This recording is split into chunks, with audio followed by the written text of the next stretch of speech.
There was no chance to say goodbye.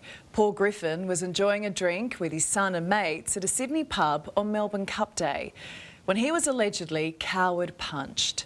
The father of three dying in hospital a few days later.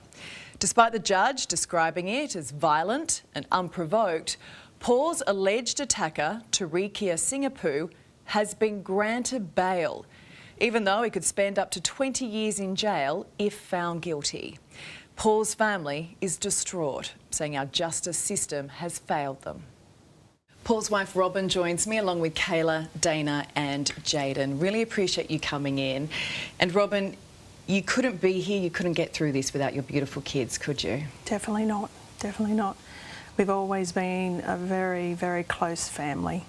And now that Paul's gone, they're just my rock. Yeah. They just hold me together, literally. Literally hold me together. Because just explain to me, guys, the last 6 months, what has that been like for you all? It's just, we're in our own horror movie. It's just a living nightmare at the moment. Taking each day by day and just trying to get through. It's very surreal. Dad was positive and happy through and through, so you kind of want to be like that. But then it hits home that he's gone and he's not coming back. And every brekkie that we do now, he's not going to be there fighting us for the bill. He's missing. So, and obviously the nature of how his death happened, there was no time to prepare for this. Yeah. You know, none of us saw this coming, so we didn't have the chance to mentally prepare ourselves for an unimaginable loss. And before we get to what happened on Friday with bail, I want to go back to November 5 because, Jayden, you were out with your dad. It was an alleged coward punch that he didn't see coming, but you saw it all. I am so sorry.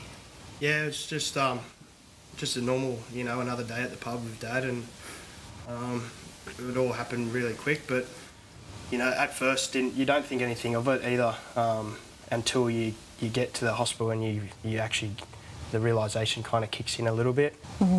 How often do you replay that, Jayden? You might even just be sitting there at work and you just think about it. I know for a bit it was, you know, that image was a bit hard to get out of the head, especially once you knew that we did lose Dad and we're actually back at home without him. It just, yeah. What's it like receiving that phone call? I still can remember it. Because when Jayden called me, he didn't. None of us realised the enormity of the situation, because we just thought that he'd been hit and we were on our way to hospital. And I was in an Uber because being Melbourne Cup Day, I had had a few drinks. Yeah. So I jumped in an Uber and we're driving down, and I saw all the police and the ambulance stopped. And I knew automatically that it was Paul. So I've just dived out of the Uber and I ran across the road where Dana met me. And then I just saw him lying there. They wouldn't let me go near him. But we still didn't know to that point that he was gone. I just put my hand on his leg, and then we all went to the hospital. And then that's when we got to the hospital, we were just given this almighty thud. There was no warning. Your husband, your father, is not going. His injuries were just too catastrophic.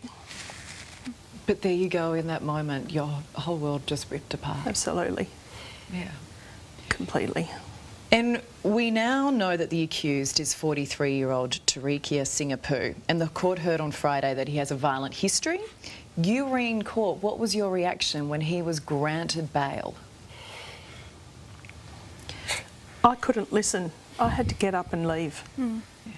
I just, all the way through the hearing, it would go, or it seemed to go in our favour, and then he'd read other things and it'd go in his favour, and none of us knew where it was going. But then towards the end, he just, when he said that he was going to be granted bail, I just could not sit there and listen to somebody that had allegedly killed my husband be granted bail and be able to walk free, go to work, be with his child when we don't have that anymore.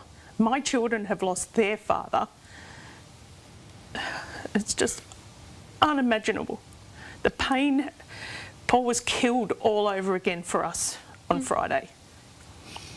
I honestly feel that. I'm just so sorry. I'm just so sorry that after everything you've gone through, you're now going through this. And you're not the only family.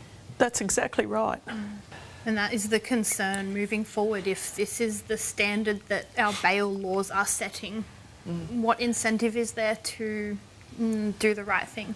Let's talk about some of the things that the judge said. Violent and unprovoked is how Justice Stephen Campbell called the alleged attack on Paul.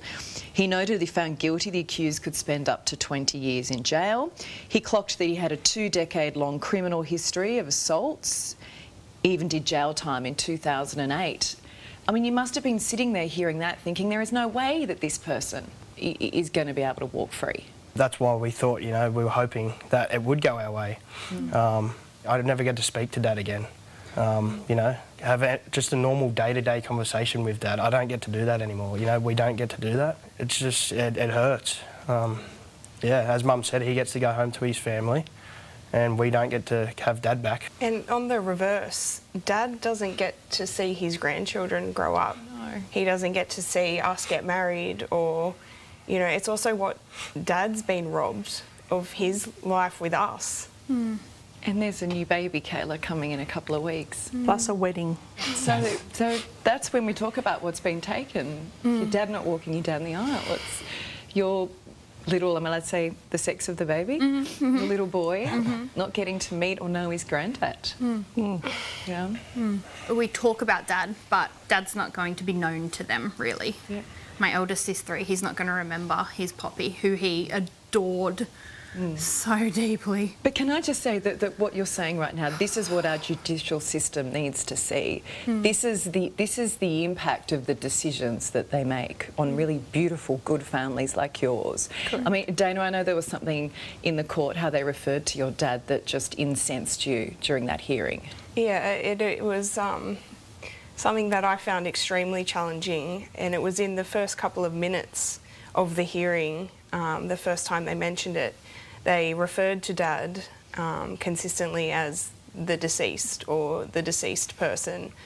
And honestly, that just destroyed me because I don't want to desensitise the situation for people. You have taken a life. You have taken our father, Mum's husband, a grandfather. His name is Paul, and I feel everybody should be made to use it. He's not the deceased person. He's Paul Griffin, and he's been taken from us. A man who was loved, who's no longer with us. And that's the problem with the system, isn't it? It's not about the victim and the victim's family. It's about the alleged perpetrator. Correct. So his bail conditions. Home detention at night, so he has to be inside his home from 6 p.m. to 6 a.m. He's allowed to go to work each day. He can't drink alcohol. So in the judge's eyes, that makes him less of a risk to the community. Does that give you some comfort? No. Not at all. Not at all.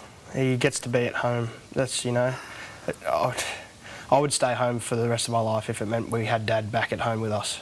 I wouldn't drink a beer again, and for these guys, no, I like to have a beer, but if it meant having Dad back, there's no way in the world we wouldn't give it up. We'd give it up right now, sitting here talking to you, to have him back here, but he gets we to don't see get his that. family.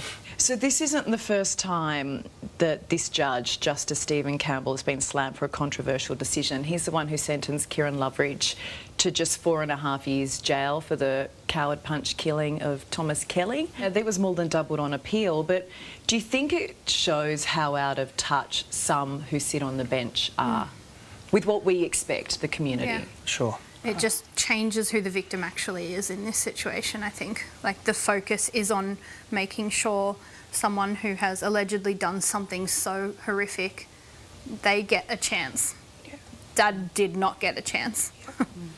And this is our justice we have to sit with and be happy about. And if one thing we can get from this is that it changes and there is a difference made, you know, it's not bringing Dad back, but at least hopefully no one has to sit here in this position that we're in.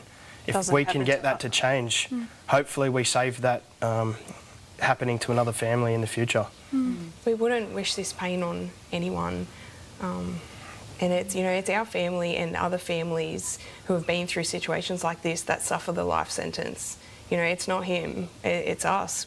He was a caring, well-known, loving person, and he was a friend to all. You know, it's not just us who have lost someone important. It's a much larger sense than that. I'll tell you what, you guys have raised some pretty amazing kids, Robin, haven't you? We certainly have. Couldn't be more proud. And even just for sitting here and speaking like this today, I mean, so just sum it up for me. How do you feel about our bail laws? Enough's enough. It's got to change. Yeah. As we said, it just needs to change. Yeah, there needs to be some incentive for people to be a good person. If our bail laws just keep giving people chances, You know what, it stinks that you guys have to sit here and be the ones that push for this, but thank goodness you are. I reckon your dad, I reckon your husband would be so proud of you. Thank you. thank you. Thank you so Thank you. much. Thanks, Sally.